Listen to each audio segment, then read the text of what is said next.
Programming language பற்றி discuss பண்ணுவோமா? Okay sir. Fine. இப்போ நம்ம டிஸ்கஸ் பண்ண போகிறது ப்ரோக்ராமிங் லாங்குவேஜ். ப்ரோக்ராமிங்னா என்ன?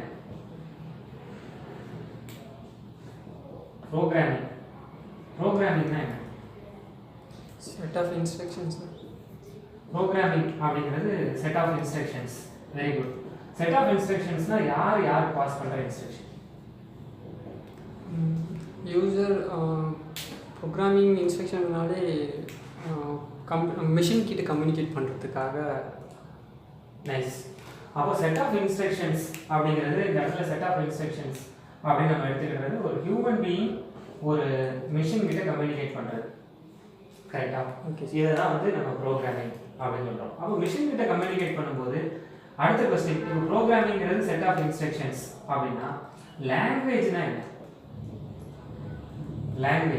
லாங்குவேஜ்னா என்ன சொல்கிறேன்? கம்யூனிகேஷன் பார்த்துக்கு தேவையான ஒரு, இப்போ நம்ம 2 பேர் பேசிக்கிறோன்னா அதுக்கு ஒரு மாதிரி கம்யூனிகேஷன் சார். சரி.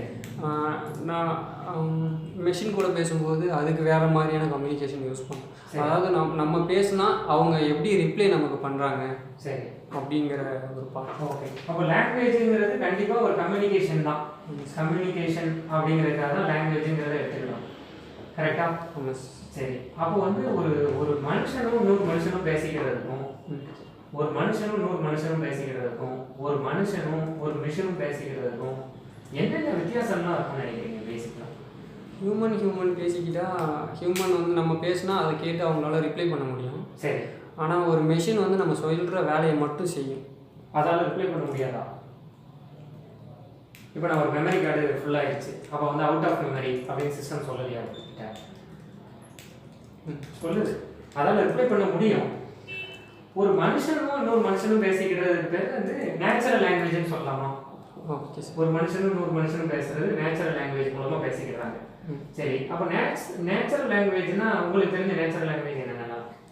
தமிழ், இங்கிலீஷ், தெலுங்கு, மலையாளம், கன்னடம், இதெல்லாம் நேச்சுரல் லாங்குவேஜஸ். உங்களுக்கு தெரிஞ்ச ப்ரோக்ராமிங் லாங்குவேஜஸ் என்னெல்லாம் இருக்கு?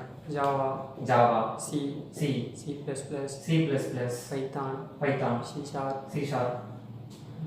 சூப்பர். இதெல்லாம் .NET. ஓகே. இதெல்லாமே வந்து ப்ரோக்ராமிங் லாங்குவேஜஸ். அப்போ ப்ரோக்ராமிங் லாங்குவேஜுக்கும் நேச்சுரல் லாங்குவேஜுக்கும் என்ன வித்தியாசம் அப்படிங்கிறத டிஸ்கஸ் பண்ணுவோம். சரியா? சரி. 2 மனுஷங்க இருக்காங்க. இங்கே ஒரு மனுஷன் நிற்கிறாரு, இன்னொருத்தர் நிற்கிறாரு. சரியா? இவருக்கு தமிழ் மட்டும்தான் தெரியும்னு வச்சுக்கோங்க. இவருக்கு தெலுங்கு மட்டும்தான் தெரியும். இவருக்கு தமிழ் தெரியாது, இவருக்கு தெலுங்கு தெரியாது.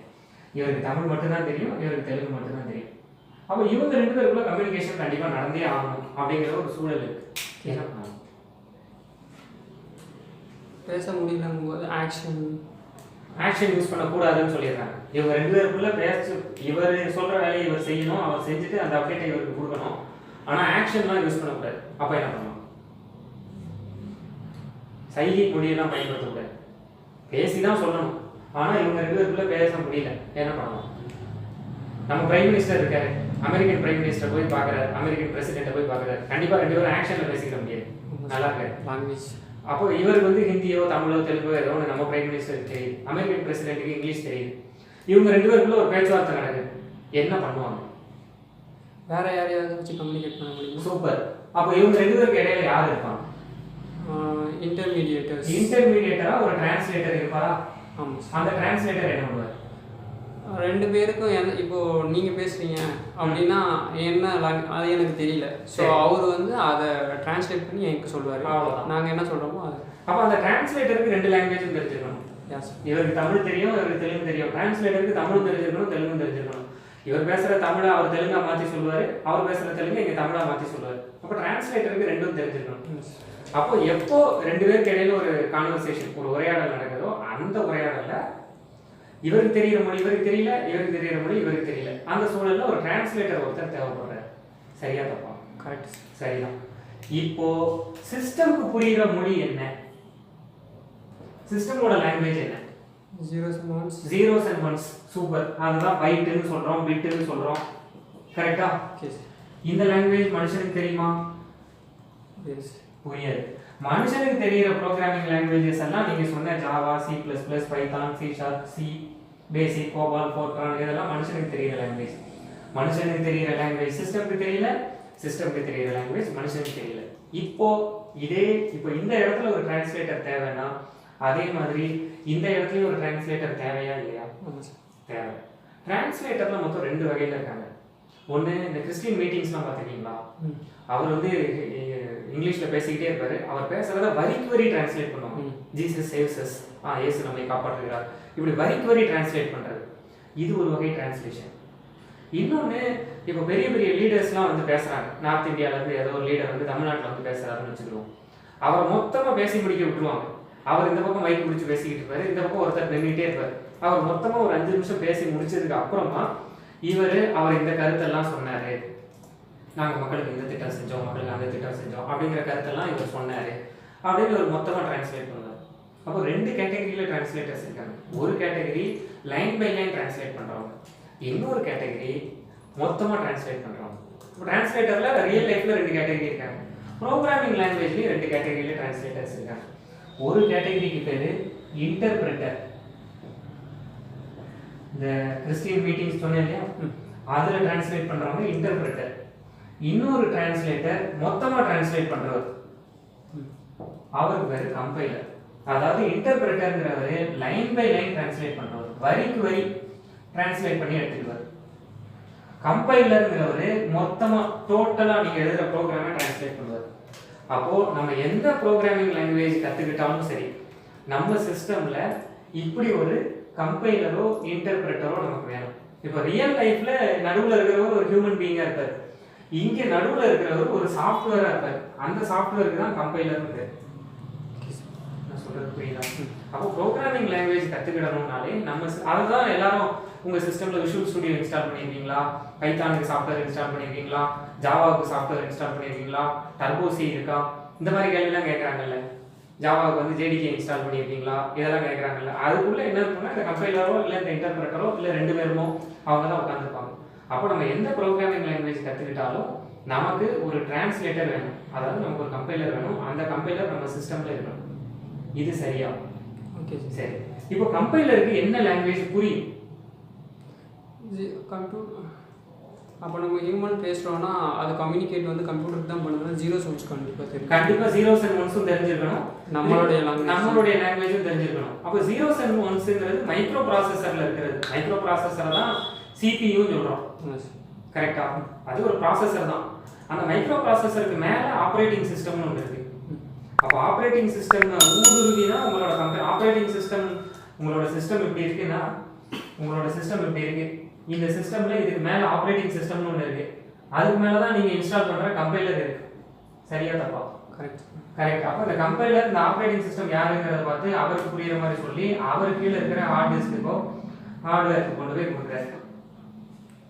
சரியா? அப்போ ப்ரோக்ராமிங் லாங்குவேஜ் கற்றுக்கிட்டோம் அப்படின்னாலே கம்பைலர்னு ஒருத்தர் வேணும் அப்படிங்கிறது நமக்கு தெரிஞ்சிருச்சு. இப்போ ப்ரோக்ராமிங் லாங்குவேஜ் கற்றுக்கிட போகிறோம். அப்போது ப்ரோக்ராமிங் லாங்குவேஜ் கற்றுக்கிறதுக்கு கம்பைலர் எடுத்துக்கிட்டோம், இதெல்லாம் ஓகே. நார்மலாக நான் ஒரு ஹியூமன் பீயிங்கிட்ட பேசுகிறதுக்கும் நான் ஒரு மிஷின்கிட்ட பேசுகிறதுக்கும் என்னென்ன வித்தியாசம்லாம்? ஃபஸ்ட்டு என்னென்ன ப்ளஸ் இருக்கும்? ஹியூமன் பீயிங்கிட்ட பேசுனீங்கன்னா பேசும்போது உடனே கம்யூனிகேட் பண்ணிடும், ஓகே, புரிஞ்சுப்பாங்க. ஓகே. கம்பைலர்கிட்ட கம்ப்யூட்டர்கிட்ட பேசணுன்னா ஃபஸ்ட்டு அதுக்கு என்ன புரியும் அப்படின்னு தெரிஞ்சுக்கிட்டு அது பேசுகிற மாதிரி இருக்கும். ஓகே. இப்போ ஹியூமன் பீயிங்கிட்ட பேசுகிறேன், என்னோட பாடி லாங்குவேஜை ஹியூமன் பீயிங் புரிஞ்சுக்கிட்டு வரா? அண்டர்ஸ்டாண்ட் பண்ணிடுவாங்க அப்படிங்கிற புரிஞ்சுக்கிடுவாரா? புரிஞ்சுக்கிடுவார். என்னோட பாடி லாங்குவேஜை புரிஞ்சுக்கிடுவார். சிஸ்டம் புரிஞ்சுக்கிடுமா என்னோட பாடி லாங்குவேஜை? புரிஞ்சுக்காது. அப்போ ஹியூமன் பீயிங்கிட்ட பேசுறதுல சில ப்ளஸ் இருக்கு. பாடி லாங்குவேஜை புரிஞ்சுக்கிடுவாரு, என்னோட மூடை புரிஞ்சுக்கிடுவாரு, நம்ம இந்த நேரம் வந்து டென்ஷனாக இருக்காரு இவர்கிட்ட பேசாதீங்க அப்படிங்கிறதெல்லாம் ஹியூமன் பீயிங் புரிஞ்சுக்கிடுவாரு. சிஸ்டம் இதெல்லாம் புரிஞ்சுக்கிடுமா? புரிஞ்சுக்கிறாரு. ரைட். சிஸ்டம்கிட்ட பேசுறதுல என்னென்ன ப்ளஸ் எல்லாம்?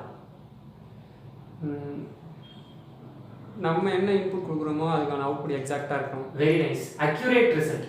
12312 இன்டூ 17413 அப்படின்னு சொன்னால் மறு நிமிஷம் சிஸ்டம் ரிசல்ட்டை கொடுக்கும், அக்யூரேட்டாக கொடுக்கும். ஆனால் மனுஷனால் கொடுக்க முடியாது. சரியா? ரைட். அப்போ அக்யூரேட் ரிசல்ட் சிஸ்டம் கொடுக்கும். வேற என்ன ப்ளஸ் இருக்கும்? ஹார்ட் ஒர்க் அந்த மாதிரி ஒர்க்கை வந்து கம்மி பண்ணுறது. கரெக்ட். ஹியூமன் பீயிங் ஒரு கட்டத்தில் டயர்ட் ஆகிடுவார், மிஷின் வந்து டயர்ட் ஆகாது. அது உயிர் இருக்கிற வரைக்கும் அது ஓடிக்கிட்டே இருக்கும். அப்போ மிஷின் வந்து டயர்ட் ஆகாது. ஹியூமன் பீயிங்னா ஒரு 8 மணி நேரம் 9 மணி நேரத்துக்கு மேலே டயர்ட் ஆகிடுவார். அதுக்கப்புறம் வேலையுடைய வேகம் குறையும். அப்போ அக்யூரசி ஒன்று, ஸ்பீடு ஒன்று. எப்போ எழுப்பி சிஸ்டம் வேலை செய்ய விட்டாலும் சிஸ்டம் பெர்ஃபெக்டாக வேலை செய்யும். அப்போ இந்த ரெண்டுமே இருக்கு. கரெக்டாக இது ரெண்டும் சிஸ்டமோட ப்ளஸ். கரெக்ட். சிஸ்டமோட இன்னொரு ஒரு விஷயம் என்ன தெரியுமா, சிஸ்டம் அக்யூரேட்டாக நம்மகிட்ட ரிசல்ட்டை கொடுக்கும், நம்மகிட்டையும் அக்யூரேட்டாக கண்டென்ட்டை எதிர்பார்க்கும். இப்போ நான் பேசுகிறேன், நான் பேசும்போது ஏதோ ஒன்று உச்சரிப்பு தவறாக பேசுகிறேன், ஏதோ ஒன்று ஸ்பெல்லிங் மிஸ்டேக்கோடையோ கிராமர் மிஸ்டேக்கோடையோ இங்கே எழுதிட்டேன். நீங்கள் புரிஞ்சுக்கிறீங்க, நான் செட் ஆஃப் இன்ஸ்ட்ரக்ஷன்ஸ்னு எழுதுறதுக்கு செட் ஆஃப் இன்ஸ்ட்ரக்ஷன் எழுதுறேன், அதுக்கப்புறம் ஒரு இன்ஸ்ட்ரக்ஷன்ஸை தான் எழுதுறாரு அப்படின்னு நீங்கள் புரிஞ்சுக்கிறீங்க. இந்த புரிதல் சிஸ்டம்க்கு இருக்காது. ஆல்ரெடி என்ன ஃபீட் பண்ணியிருக்கோமோ அது மட்டும்தான் சிஸ்டம்க்கு தெரியும். சரியா? அப்போ அது எப்படி அக்யூரேட்டாக நம்மக்கிட்ட ரிசல்ட்டை பாஸ் பண்ணுதோ அதே மாதிரி நம்மக்கிட்ட அக்யூரேட்டாக பெர்ஃபெக்டான லாங்குவேஜை அது எதிர்பார்க்கும். புரிஞ்சுக்கோங்க அப்படிலாம் நம்ம சொல்ல முடியாது. அது ஒரு கேபிட்டல் ஏக்கு பதிலாக நீங்கள் ஸ்மால் ஏ போட்டாலே சிஸ்டம் இது வேற இது வேறன்னு சொல்லணும். சரியா? அப்போ நம்ம அக்யூரேட்டாக சிஸ்டம் கிட்ட சொல்லணும் ஒரு விஷயம், இன்னொன்று அக்யூரேட்டாக ரிசல்ட்டை எதிர்பார்க்கலாம். கரெக்டாக? அப்போ அக்யூரேட்டாக சொல்கிறதுக்கு தான் இந்த லாங்குவேஜ் எல்லாம் வச்சுருக்கோம். சரிதானே? அப்போ லாங்குவேஜ்னா என்ன? ப்ரோக்ராமிங் லாங்குவேஜுங்கிறத விட்டுருங்க. லாங்குவேஜ்னா என்ன? ரெண்டு பேர் கம்யூனிகேஷன் பண்ணிட்டு ஒரு டூல். ஓகே. பிரிட்ஜ். ஓகே. லாங்குவேஜ்னா என்ன? கம்யூனிகேஷன் பண்ணிக்கிறதுக்கு உண்டான பிரிட்ஜ், டூல் இதெல்லாம் சரி. வேற என்ன சொல்லணும்? இப்போ ரெண்டு பேரும் கம்யூனிகேஷன் பண்ணிக்கிற டூல்லே வச்சுக்கிறோம். சென்னை தமிழ்னு ஒன்று இருக்கா, கோயம்புத்தூர் தமிழ்னு ஒன்று இருக்கா, இந்த ரெண்டு தமிழ் இருக்கா, ரெண்டு வேற வேற லாங்குவேஜா? ஏன்? சித்தூர்ல பேசுற தெலுங்கு இருக்கா, சித்தூர் வந்து பார்டர் தான், இங்க பேசுற தமிழ் இருக்கா? கரெக்டா? ரெண்டு வேற வேறையா? தெலுங்கும் தமிழும் வேற வேறையா? ஆமாம் சார், ரெண்டு வேற வேற. ஏன் இது ரெண்டு வேற வேற அது ரெண்டு ஒன்று? அப்போ என்ன? அப்போ அது ரெண்டுத்துக்கு என்ன பேர்? ஸ்லாங். கன்னியாகுமரி தமிழ், மதுரை தமிழ், திருநெல்வேலி தமிழ், திருச்சி தமிழ் இப்படி வச்சுக்கிறாங்க, சென்னை தமிழ் இப்படி வச்சுக்கிறாங்க. அதெல்லாம் வேற வேற லாங்குவேஜா? இல்லை சார். அதெல்லாம் என்னது? ஸ்லாங். அதெல்லாம் ஸ்லாங். அப்போ ஸ்லாங்குக்கும் லாங்குவேஜுக்கு என்ன வித்தியாசம்?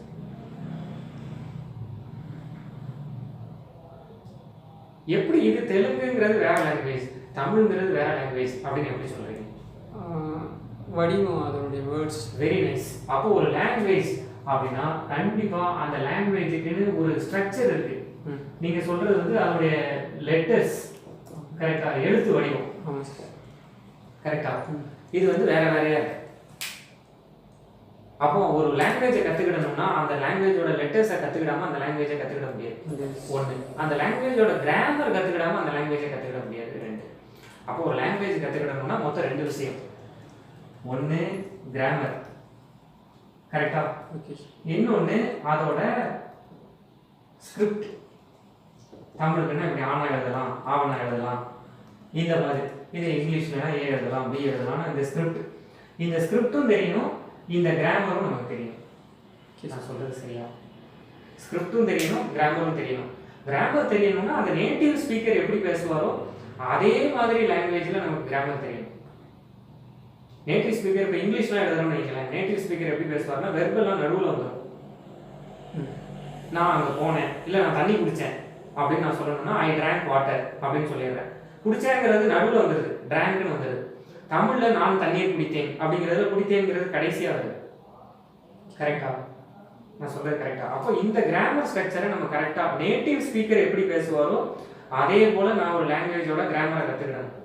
ப்ளஸ் அந்த லாங்குவேஜோட எழுத்துக்கள் எல்லாம் கற்றுக்கணும். இந்த ரெண்டையும் கற்றுக்கிட்டா தான் ஒரு லாங்குவேஜை கற்றுக்கிட்டா தான் அர்த்தம். இந்த ரெண்டையும் ஒரு ப்ரோக்ராமிங் லாங்குவேஜில் எப்படிங்கிறத பார்ப்போமா?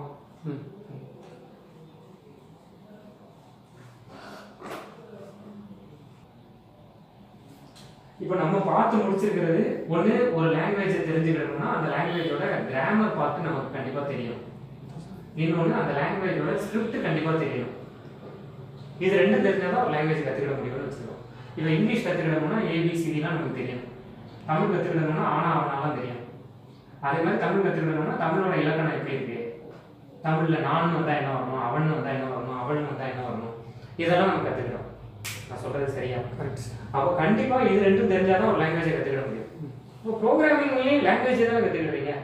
அப்போ ப்ரோக்ராமிங் லாங்குவேஜுக்குன்னு ஒரு கிராமர் இருக்கணும்ல, ப்ரோக்ராமிங் லாங்குவேஜுக்குன்னு ஒரு ஸ்கிரிப்ட் இருக்கணும்ல. கரெக்டா? ப்ரோக்ராமிங் லாங்குவேஜில் இந்த கிராமருக்கு பேர் தான் சின்டாக்ஸ். அப்போ சின்டாக்ஸ்னா என்னன்னு தெரியாம ஒரு ப்ரோக்ராமிங் லாங்குவேஜ் நம்மளால கற்றுக்கிட முடியாது கண்டிப்பாக. அப்போ ப்ரோக்ராமிங் லாங்குவேஜில் எந்த லாங்குவேஜ் கற்றுக்கிறீங்களோ அந்த லாங்குவேஜோட கிராமர் பேர் தான் சின்டாக்ஸ். அதே மாதிரி அந்த லாங்குவேஜுக்குன்னு ஸ்கிரிப்ட் இருக்கும். அந்த ஸ்கிரிப்டை தான் இவங்க ரிசர்வ்டு கீவேர்ட்ஸ்னு சொல்லுவாங்க. இந்த வார்த்தையை நாங்கள் இந்த அர்த்தத்தில் தான் பயன்படுத்துவோம், இதுக்கு வேற அர்த்தம் கொடுத்துறாதீங்க அப்படின்னு சொல்கிறது தான் ரிசர்வ்டு கீவேர்ட்ஸ். ஜாவாவில் இருக்கும், சியில் இருக்கும், C++ல இருக்கும், ஒவ்வொரு லாங்குவேஜ்லேயும் இருக்கும். இன்ட்னா இப்படி தான் அர்த்தம், ஃப்ளோட்னா இப்படி தான் அர்த்தம் அப்படின்னு அர்த்தம்லாம் சொல்லுவாங்க. அதுதான் ரிசர்வ்டு கீவேர்ட்ஸ்ன்னு நம்ம சொல்கிறோம். அப்போ இது ரெண்டும் நான் கண்டிப்பாக தெரிஞ்சு வச்சுக்கிறேன். இது ரெண்டும் தெரிஞ்சு வச்சுக்கிறது மட்டும் இல்லை, ரொம்ப ரொம்ப முக்கியமான விஷயம், இதை பெர்ஃபெக்டாக யூஸ் பண்ணணும். ஒரு ஃபுல் ஸ்டாப் செமிகோலனை விட்டுட்டா கூட சிஸ்டம் புரியலன்னு சொல்லும். ஒரு கேபிட்டல் ஏ பதிலாக ஸ்மால் ஏ போட்டுட்டா கூட சிஸ்டம் புரியலன்னு சொல்லும். அப்போ ரொம்ப கவனமாக இருக்கணும். தமிழ் எழுதுறது மாதிரியோ இங்கிலீஷ் எழுதுறது மாதிரியோ சின்ன ஸ்பெல்லிங் மிஸ்டேக் தானே அப்படியே ஏற்றுக்க கூடாதா அப்படிங்கிற கேள்வி அங்கே செல்லாது. ஏன்னா நம்ம பேசிக்கிட்டு இருக்கிறது ஆர்டிஃபிஷியல் இன்டெலிஜென்ஸ் வச்சிருக்கிற சிஸ்டம் கிட்ட, நேச்சுரல் இன்டெலிஜென்ஸோட இருக்கிற ஒரு மனுஷங்கிட்ட இல்லை. அதை மறந்துடக்கூடாது. அப்போ இதை ரெண்டையும் நான் கற்றுக்கிடணும். எந்த லாங்குவேஜுக்கு கற்றுக்கிடணும்? எந்த லாங்குவேஜ் நம்ம படிக்கணும்னு நினைக்கிறோமோ அந்த லாங்குவேஜுக்கு கற்றுக்கிடலாம். இப்போ நம்ம எந்த லாங்குவேஜ் படிக்கணும்னு நினைக்கிறோம்? ஜாவா படிக்கணும்னு நினைக்கிறோம். இப்போ முதல் கேள்வி என்ன? What is Java? ஜாவானா என்ன? உங்களுக்கு என்ன தோணுதோ அதை சொல்லுங்க. Java is a programming language. Java is a programming language. சரி, Java is a programming language. வெறும் programming language-ஆ? Object oriented programming. Object oriented programming language. வேற என்னெல்லாம் சொல்லலாம் ஜாவா பத்தி? It's an independent platform. Platform independent language. சரி. Platform independent language. சரி. வேற என்ன சொல்லலாம்? When compared to C and C++, it's a higher language. High level language. சரி. High level language ஜாவாங்கிறது. இப்படி நிறைய ஜாவாவுக்கு ப்ளஸ் சொல்லலாம். ஒரு ரோபஸ்ட் லாங்குவேஜ் நிறைய இருக்கு. ஜாவா ஃபீச்சர்ஸ் அப்படின்னு பார்த்தா நிறைய இருக்கு. இது ஒன்னொன்னு பத்தியா இப்போ டிஸ்கஸ் பண்ணுவோமா? Okay sir. Object oriented programming லாங்குவேஜ்னா என்ன? அப்போ இதை தெரிஞ்சுக்கணும். ஆப்ஜெக்ட் ஓரியன்டட் ப்ரோக்ராமிங் லாங்குவேஜ் தெரிஞ்சுக்கணும்னா அப்போ முதல்ல ஆப்ஜெக்ட்னா என்னன்னு தெரிஞ்சுக்கணும். நான் சொல்றது சரியா? ஆப்ஜெக்ட்னா என்ன?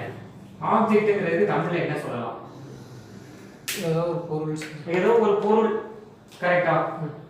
அப்போ இந்த மார்க்கரை நான் ஒரு பொருள்னு சொல்லலாமா? இந்த போர்டை ஒரு பொருள்னு சொல்லலாமா? கரெக்டா? ஓகே. அப்போ எதுக்கெல்லாம் ஒரு சரியான உருவம் இருக்கும், எதுக்கெல்லாம் ஆப்ஜெக்ட்ங்கிறதுக்கான டெஃபினிஷன் என்ன சொல்றாங்கன்னா ஆப்ஜெக்ட்ங்கிறது பொருள் தான். எந்த புக்கில் பார்த்தாலும் ஆப்ஜெக்ட்னா என்ன அப்படின்னா ஆப்ஜெக்ட்ங்கிறது ரியல் டைம் என்டிட்டி அப்படின்னு சொல்றாங்க. ஆப்ஜெக்ட்ங்கிறது என்டிட்டிங்கிறது திரும்ப பொருள் தான். உலகத்தில் இருக்கிற எல்லாமே ஒன்று உயிருள்ள பொருள் இல்லை உயிரற்ற பொருள், இந்த ரெண்டு தான். அப்போ ஆப்ஜெக்ட்ங்கிறதுக்கு ஒரு உருவம் இருக்கணும், அதுக்குன்னு ஒரு பயன்பாடு இருக்கணும். அதாவது ஒரு ஷேப் இல்லை ஒரு ஸ்ட்ரக்சர் இருக்கணும், அதுக்குன்னு ஒரு யூசேஜ் இருக்கணும். இது ரெண்டும் இருந்தா அது ஆப்ஜெக்ட். இதுதான் ப்ராப்பர் டெஃபினிஷன். ஆப்ஜெக்ட்னா என்ன? வாட் இஸ் ஆப்ஜெக்ட் அப்படின்னா ஆப்ஜெக்ட் இஸ் காம்பினேஷன் ஆஃப் இந்த ஸ்டேட் ஆஃப், இதை வந்து ஸ்ட்ரக்சர்ங்கிறத ஸ்டேட்னு சொல்லுவாங்க. Combination of state and behaviour, இதுதான் ஆப்ஜெக்ட். சொல்றது சரியா? அப்போ combination of state and behaviour. ஆப்ஜெக்ட்ங்கிறது ஸ்டேட் அண்ட் பிஹேவியர் தான். ஸ்டேட்னா என்னது? ஒரு நிலைப்பாடு, அதுக்கு ஒரு நிலை, ஒரு உருவம். இப்போ இந்த இது வந்து கேம்லின் கம்பெனியோட மார்க்கர், இது வந்து ப்ளூ கலர் மார்க்கர், இது வந்து 50 கிராம் இருக்கிற மார்க்கர், இது வந்து 30 ரூபா மார்க்கர். இதெல்லாம் இதோட உருவம், இதோடைய நிலைப்பாடு. ஸ்ட்ரக்சர், இதோட ஸ்ட்ரக்சர். இது வந்து ஒயிட் கலர் போர்டு, இதோட நீளம் வந்து இவ்வளவு, இதோட அகலம் இவ்வளவு, இதோட நீளம் இவ்வளவு. கரெக்டா? இது வந்து இந்த மெட்டீரியல்ல ரெடி பண்ணியிருக்காங்க. இதெல்லாம் இதோட ஸ்டேட். பிஹேவியர்னா என்ன பயன்படு, என்ன செய்யுது? இந்த போர்டு எழுதுறதுக்கு யூஸ் ஆகுது, இந்த மார்க்கர் எழுதுறதுக்கு யூஸ் ஆகுது, என்கிட்ட ஒரு மொபைல் இருக்கு பேசுறதுக்கு யூஸ் ஆகுது, மெசேஜ் அனுப்புறதுக்கு யூஸ் ஆகுது, ப்ரௌஸ் பண்றதுக்கு யூஸ் ஆகுது. அப்போ இந்த யூசேஜ் எல்லாம் சேர்ந்து தான் ஒரு ஆப்ஜெக்டை சொல்றோம். ஒரு ஆப்ஜெக்ட்னு எடுத்துக்கிட்டா ஸ்டேட் அண்ட் பிஹேவியர் இருக்கிற எல்லாமே ஆப்ஜெக்ட். அப்போ ஒரு ஆப்ஜெக்ட்டுக்கு ஒரு பிஹேவியர் தான் இருக்குமா? நிறைய பிஹேவியர் இருக்கலாம். நிறைய இருக்கலாம். இப்போ மொபைல், ஸ்மார்ட் ஃபோனுக்கு ஒரு 10 பிஹேவியர் இருக்குன்னா நார்மல் ஃபோனுக்கு 4 பிஹேவியர் இருக்கலாம். நான் ஒரு சுவிட்ச் வச்சிருக்கேன், ஆன் ஆஃப்ல 2 பிஹேவியர் தான். கரெக்டா? அப்போ எத்தனை பிஹேவியர் இருக்கணும் அப்படிங்கிறத அந்த ஆப்ஜெக்ட் தான் முடிவு பண்ணுது. ஓகே. அப்போ ப்ராப்பர் ஸ்டேட் அண்ட் பிஹேவியர் இருந்தாலே அது ஆப்ஜெக்ட். நல்லா பார்த்துக்கோங்க, ஸ்டேட் அண்ட் பிஹேவியர் இருந்தாலே அது ஆப்ஜெக்ட். சரியா? அப்போ ஸ்டேட்டுங்கிறது உருவம், பிஹேவியர்ங்கிறது அவங்களுடைய செயல்பாடுகள். இது ரெண்டும் இருந்தாலே ஒரு விஷயத்தை ஆப்ஜெக்ட்னு சொன்னா நீங்க ஒரு ஆப்ஜெக்டா, நான் ஒரு ஆப்ஜெக்டா, அப்போ ஒவ்வொரு மனிதனும் ஒரு ஆப்ஜெக்டா, ஆப்ஜெக்ட் தான். சரியா? அப்போ ஆப்ஜெக்ட்னு எடுத்துக்கிட்டோம்னா ஆப்ஜெக்ட்னா என்ன? இப்போ ஆப்ஜெக்ட் ஓரியன்டட் ப்ரோக்ராமிங் தான் கற்றுக்கிட போறோம். அதுல ஆப்ஜெக்ட்னா என்ன டிஸ்கஸ் பண்ணிக்கிட்டு இருக்கோம். அப்போ எனக்கு ஆப்ஜெக்ட்னா என்ன அப்படின்னா object is combination of state and behaviour, இல்ல object is real time entity. இது ரெண்டும் என்னால சொல்ல முடியும். நான் சொல்றது சரியா? இந்த ஆப்ஜெக்ட்டை பத்தி தான் பேசணும். இந்த ஆப்ஜெக்ட்டை யார்கிட்ட கொண்டு போய் சொல்லணும்? சிஸ்டம் கிட்ட கொண்டு போய் சொல்லணும். சரியா? சிஸ்டம் கிட்ட நான் இந்த ஆப்ஜெக்ட்டை கொண்டு போய் சொல்லணும். அப்ப நான் ஒரு ஆப்ஜெக்ட்டை பத்தி பேச போறேன். நான் பேச போற ஆப்ஜெக்ட் வந்து என்னோட மொபைல் ஃபோன். இந்த மொபைல் ஃபோனுக்கு என்னென்ன ஆப்ஜெக்ட் எல்லாம் சொல்லலாம்? மொபைல் ஃபோனை பத்தி பேசுறேன்னா ஸ்கொயரா இருக்கும். ஒன்னு அந்த மொபைலோட ரேம் சைஸ் என்னன்னு சொல்லலாமா? அந்த மொபைலோட ஸ்கிரீன் சைஸ் என்னன்னு சொல்லலாமா? அந்த மொபைலோட ப்ராசஸர் என்னங்கறத சொல்லலாமா? அந்த மொபைலோட பிராண்ட் என்னங்கறத சொல்லலாமா? அந்த மொபைலோட மாடல் என்னங்கறத சொல்லலாமா? அந்த மொபைலோட பிரைஸ் என்னங்கறத சொல்லலாமா? அந்த மொபைலோட வெயிட் என்னங்கறத சொல்லலாமா? கரெக்ட்டா? இது எல்லாத்தையும் யார்கிட்ட போய் சொல்ல போறோம்? இப்போ நான் தான் ஸ்பீக்கர், சிஸ்டம் தான் லிசனர். அந்த சிஸ்டம் கிட்ட கொண்டு போய் சொல்ல போறேன். இப்போ சிஸ்டம் கிட்ட சொல்றதுக்கும் மனுஷன் கிட்ட பேசுறதுக்கும் என்ன வித்தியாசம் அப்படிங்கறத முன்னாடி பேசிக்கிட்டு இருக்கோம். ஒரு விஷயத்தை சிஸ்டம் கிட்ட சொல்றதுக்கும் மனுஷன் கிட்ட சொல்றதுக்கும் ரொம்ப முக்கியமான ஒரு வித்தியாசம் என்ன தெரியுமா? சிஸ்டம் கிட்ட சொல்றதுக்கும் மனுஷன் கிட்ட சொல்றதுக்கும் இவங்க ரெண்டு பேர்ல யாருக்கு அன்லிமிட்டெட் மெமரின்னு நினைக்கிறீங்க? மனுஷனுக்கு தான் அன்லிமிட்டெட் மெமரி. சிஸ்டம்க்கு இருக்கிறது லிமிட்டெட் மெமரி. ஒரு மனுஷனால எல்கேஜில நடந்தது என்ன, 1ஆம் கிளாஸ்ல நடந்தது என்ன, 2ஆம் கிளாஸ்ல நடந்தது என்னன்னா சொல்ல முடியும். சிஸ்டம் 500 ஜிபினா 500 ஜிபி தான். அதை தாண்டி சிஸ்டமால ஒண்ணுமே சொல்ல முடியாது. சரியா தப்பா? அப்போ ஒரு சிஸ்டம் கிட்ட போய் நான் இதெல்லாம் சொல்ல போறேன். ஆனா சிஸ்டம் கிட்ட இருக்கிற ஒரு பெரிய டிராபேக் அதோட மெமரி. அப்போ இந்த மெமரியை நான் ப்ராப்பரா யூஸ் பண்ணணும். ஒரு ஆப்ஜெக்ட்டை பத்தின தகவல்களை சிஸ்டம் கிட்ட கொண்டு போய் சேர்க்க போறேன். அப்படி சேர்க்கிறதுனா என்ன? மெமரியில போய் ஸ்டோர் பண்றது. சிஸ்டம் கிட்ட போய் சேர்க்கிறதுனா சிஸ்டமோட மெமரியில போய் ஸ்டோர் பண்றது. அப்போ மெமரியில போய் ஸ்டோர் பண்றோம்னா பிரச்சனை அங்க வந்துருது. Memory limited memory. இப்போ என்ன பண்றது? இன்க்ரீஸ் பண்ணணும். எப்படி இன்க்ரீஸ் பண்றது? ஹார்ட் டிஸ்க் வேற ரீப்ளேஸ்மென்ட் பண்ணலாம். மெமரியை இன்க்ரீஸ் பண்றது நல்ல விஷயமா, மெமரியை ப்ராப்பரா யூஸ் பண்றது நல்ல விஷயமா? ப்ராப்பரா யூஸ் பண்றது நல்ல விஷயம். அப்போ நான் சிஸ்டம் கிட்ட போய் நான் ஒரு ஆப்ஜெக்ட் வச்சிருக்கேன், அந்த ஆப்ஜெக்ட் இதுதான், அந்த ஆப்ஜெக்ட்டை பத்தின விவரங்கள் இதெல்லாம் தான் அப்படின்னு நான் சொல்ல போறேன். அந்த விவரத்தை போய் சிஸ்டம் கிட்ட சொல்றதுக்கு அதோட மெமரியை ப்ராப்பரா யூஸ் பண்ணணும். அது எப்படிங்கிறத பார்ப்போம்.